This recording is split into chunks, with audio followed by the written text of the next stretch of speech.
உங்கள் புழைக்கடை தோட்டத்து வாவியுள் செங்கழு நீர் வாய் நெகிழிந்து ஆம்பல் வாய் கூம்பினகான் செங்கல் பொடிக்கூரை வெண்பல் தவத்தவர் தங்கள் திருக்கோயில் செங்கிடுவான் போகின்றார் எங்களை முன்னம் எழுப்புவான் வாய் பேசும் நங்காய் எழுந்திராய் நாணாதாய் நாவுடையாய் செங்கொடு செக்கரமேந்தும் தடக்கையன் பங்கைய கண்ணானை పాడేల్ ఓరెంబావాయ్.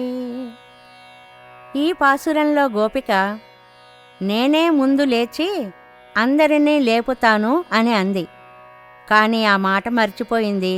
హాయిగా నిద్రిస్తోంది. ఆవిడని లేపుతున్నారు ఈ పాసురంలో. ఓ పరిపూర్ణురాలా, నీ పెరటి తోటలో దిగుడు బావిలో ఎర్ర తామరలు వికసించాయి, నల్ల కలువలు ముడుచుకుపోయాయి. లే, ఎర్రని కాషాయం దాల్చి తెల్లని పలువరుసతో వైరాగ్య సంపన్నులైన సన్యాసులు ఆలయాలలో ఆరాధన చేయడానికి బయలుదేరారు.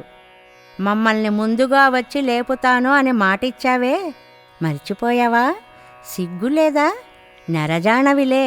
శంఖచక్రధారి ఆజానుబాహువు అయిన ఆ పుండరీకాక్షిని మహిమని గానం చేద్దాం, లేచిరా తల్లి అంటూ లేపుతున్నారు ఈ పాసురంలో. దీని ద్వారా పెరియాళ్వార్లు ప్రస్తుతింపబడ్డారు అంటారు పెద్దలు.